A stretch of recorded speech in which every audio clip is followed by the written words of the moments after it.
हश्र के रोज़ हमारा जो जमा होना है वो हमारे इन जिस्मों के साथ तो नहीं होना, क्योंकि जब सूर फूकी जाएगी तो हमारी ज़मीन की ओज़ोन फटेगी। ये ओज़ोन जब फटेगी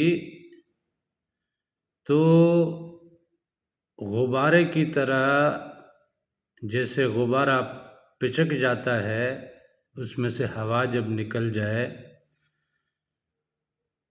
तो बिल्कुल उसी तरह हमारे सर, हमारी खोपड़ियाँ पिचक जाएंगी और इतनी दर्दनाक और इतनी हौलनाक और इतनी डरावनी एक आवाज़ उठेगी कि जिस आवाज़ के सुनते सब के सब लोग मर जाएंगे। और ये मौत का सिलसिला बड़ा लंबा है। एक तवील मुद्दत तक ज़मीन पे कोई इंसान नहीं होगा। तमाम हयातियाती मामलात जो हैं वो इस रूए ज़मीन के ख़त्म हो जाएंगे और एक ठीक ठाक मुद्दत के बाद जाके एक और सूर फूकी जाएगी, जिसके बाद बारिश होगी और उस बारिश से लोग कब्रों से निकलेंगे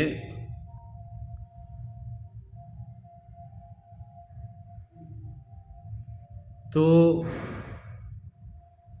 वो जो जिस्म हमें अता होगा वो ये वाला जिस्म नहीं है।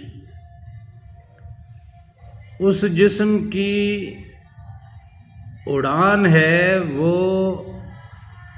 आलम मलकूत में मैदान महशर में हाज़िरी वाला जिस्म होगा।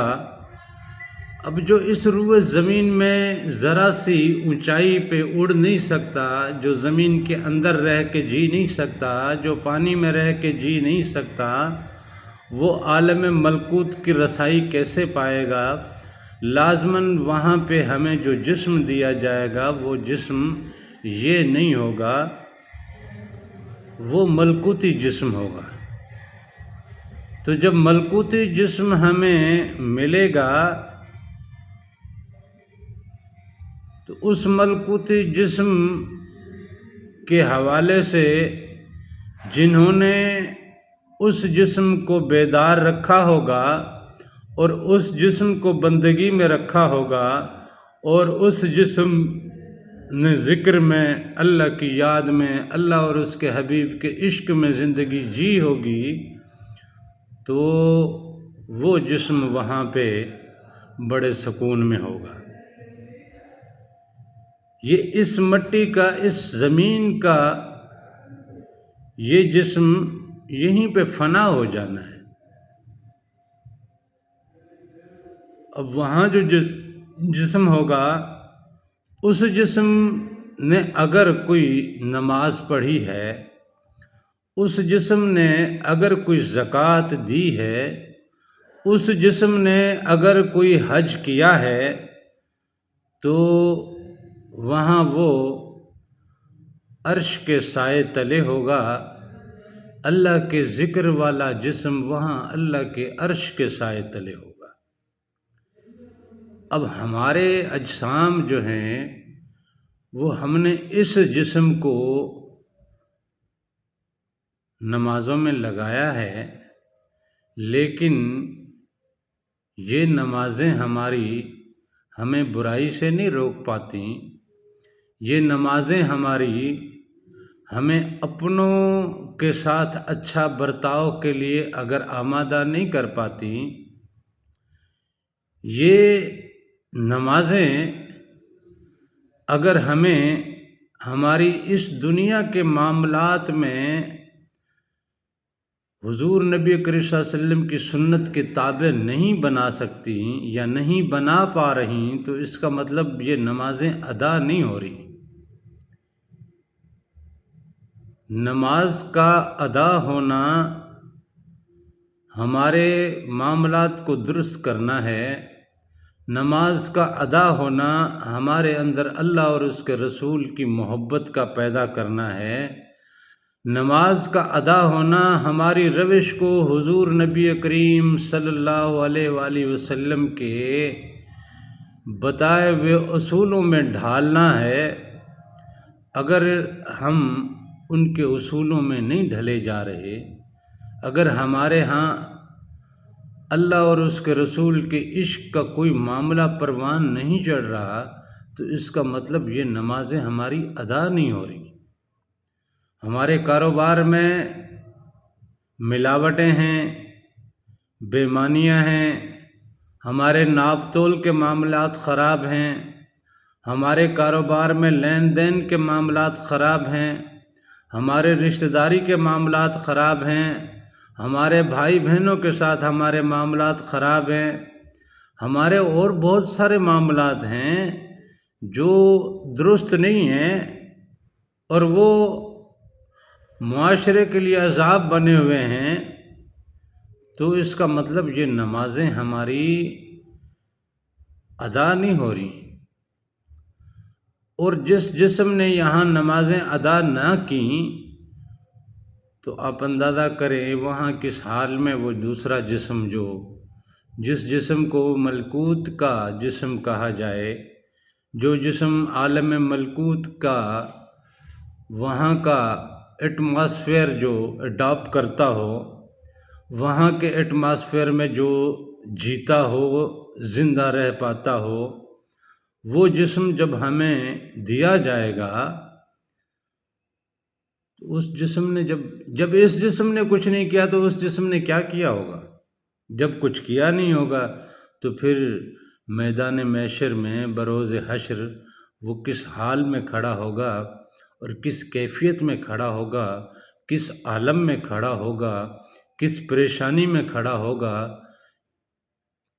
ये सोचने वाली बात है। लिहाजा बरोज़ हश्र हम सब अपने मलकूती जिस्म के साथ वहाँ हाज़िर होंगे, और मलकूती जिस्म जो है वो हमारा आज भी बेदार हो सकता है, हम अगर अपने कल्ब को बेदार कर लें, कल्ब हमारा जारी हो जाए अल्लाह के ज़िक्र से, और इसमें अगर नूर पैदा हो जाए, तो वो मलकूती जिस्म रखता है, रूह हमारा जबरूती जिस्म रखता है।